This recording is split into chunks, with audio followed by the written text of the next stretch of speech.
Halo, perkenalkan, nama saya Taylor Sularita dari Prodi Akuntansi Perpajakan semester 6. Baik, di sini saya akan mempresentasikan hasil tes saya yang telah saya rapat atau saya pahami di M2 sampai M7 dengan mata kuliah etika profesi dan tata kelola korporasi. Oke, langsung saja. Di M2 pengantar etika profesi dan tata kelola perusahaan itu ada the ethics environment for business, the battle for credibility, reputation, and competitive advantage. Nah, pemahaman tentang etika-etika pada bisnis dan di perusahaan, wawasan mengenai pemangku kepentingan stakeholder, pihak yang berpengaruh penting dalam perusahaan. Siapa itu stakeholder? Yaitu pemangku kepentingan. Kalau external stakeholder itu pemilik perusahaan, laba reputation, creditor credibility, customer credibility, reputation, dan pemerintah itu finansial. Nah, internal stakeholder itu ada manajemen perusahaan, karyawan, eh, itu meningkat siapa saja yang memiliki kepentingan pada perusahaan, seperti pemegang saham tadi ya, activities, pemerintah, karyawan, pelanggan, pemasok, pemberi pinjaman, dan kreditur, pesaing, pihak-pihak lain, dan kerangka kerja tata kelola dan faktor apa saja yang mempengaruhi reputasi seperti kredibilitas, keandalan, kejujuran, dan tanggung jawab. Nah, pada M3 teori etika dan pengenalan moral itu ada dalam profesi akuntansi, etika memiliki peran yang sangat penting karena akuntan bertanggung jawab untuk menjaga kepercayaan publik melalui laporan keuangan yang jujur dan andal. Etika sendiri dapat diartikan sebagai seperangkat prinsip moral yang membedakan nilai hingga prinsip perilaku yang mengikat individu atau kelompok.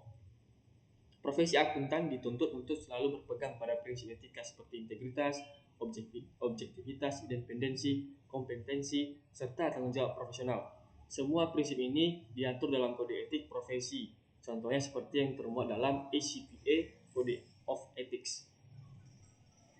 Walaupun norma dan kode etik sudah jelas, penerapannya tidak selalu mudah. Tantangan terbesar dalam profesi ini adalah konflik kepentingan, tekanan dari atasan atau klien, serta peluang untuk melakukan manipulasi demi keuntungan tertentu. Buku ini menguraikan beberapa kasus pelanggaran etika yang terkenal seperti skandal Enron yang melibatkan firma audit Arthur Andersen.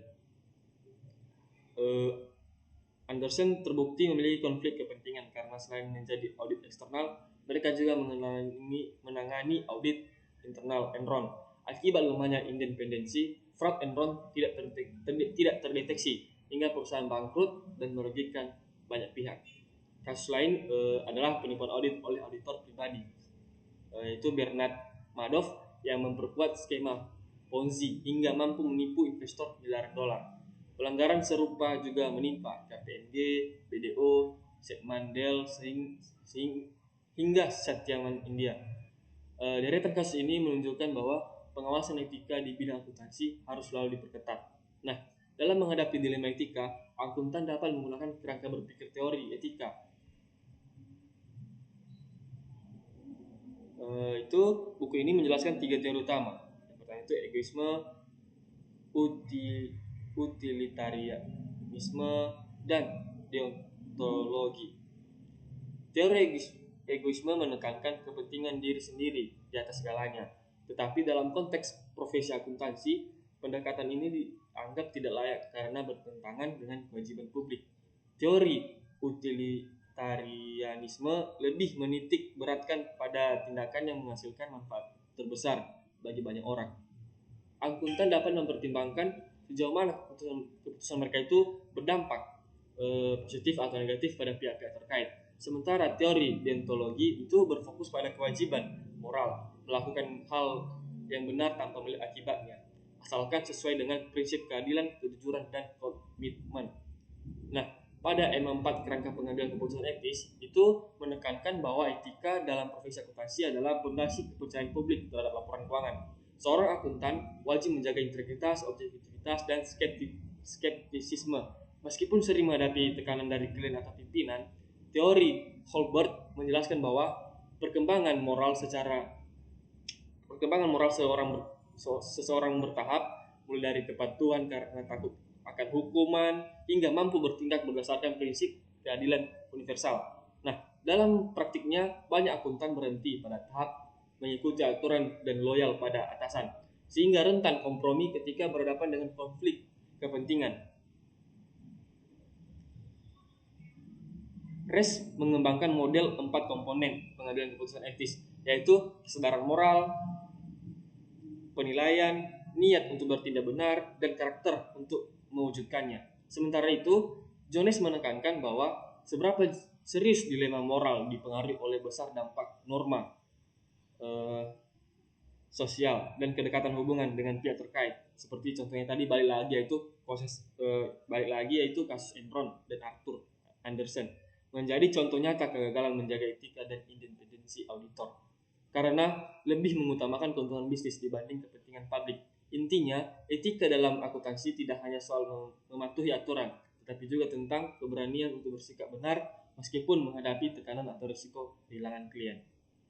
Nah, pada M5 itu kode etik profesi akuntansi Indonesia. Nah, etika profesi akuntansi Indonesia itu merupakan pedoman moral yang menjadi dasar bagi seseorang akuntan dalam menjalankan tugasnya dengan mengutamakan kepentingan publik.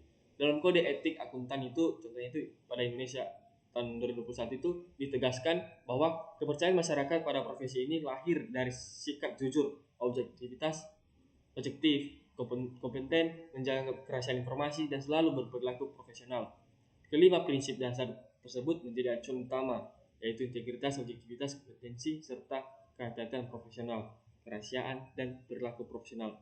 Semua prinsip ini diikat dengan kerangka kerja konseptual yang membantu akuntan untuk mengenali dan menilai dan menangani sikap risiko yang dapat mengancam kepatuhan pada etika.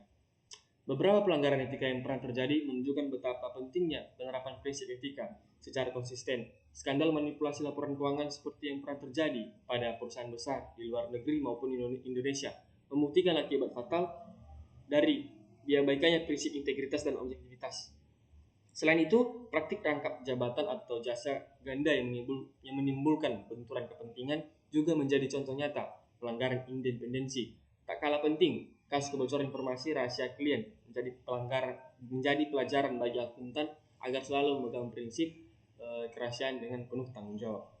Nah, dari pemahaman tersebut dapat disimpulkan bahwa penguasaan etika profesi akuntansi sangat penting untuk menjaga kepercayaan publik dari kualitas informasi keuangan. Itu kode etik akuntan ini juga berfungsi sebagai panduan agar akuntan tetap profesional di tengah berbagai tantangan yang ada, sekaligus mendorong praktik akuntansi yang transparan, bertanggung jawab, dan berintegritas tinggi. Nah, pada M6 dalam pelaporan keuangan dan audit itu dari materi ini saya dapat memahami dengan lebih baik bagaimana aturan perilaku dalam kode etik ACPA dan sikap skeptisisme ini diterapkan dalam profesi akuntan publik.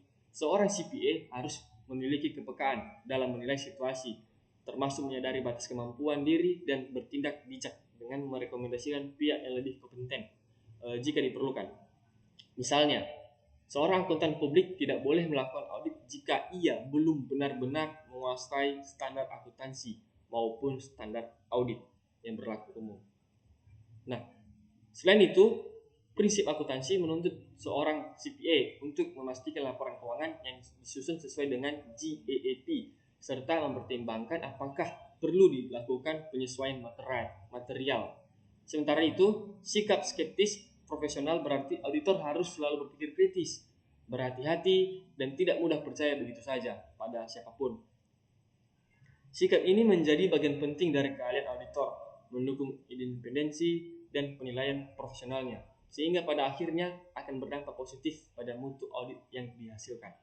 Nah, pada M7 ini prinsip dan praktik terbaik tata kelola perusahaan Indonesia, yaitu di sini pedoman penting dalam menjaga kepercayaan publik dan integritas laporan keuangan, budaya organisasi yang etis tercipta melalui kepemimpinan yang berkarakter, jujur, dan menjadi teladan bagi seluruh karyawan. Namun, praktik etika di lapangan sering terhambat oleh tekanan pencapaian target, ketakutan untuk melapor, loyalitas berlebihan pada atasan, serta lemahnya pengawasan dewan direksi dan komite audit.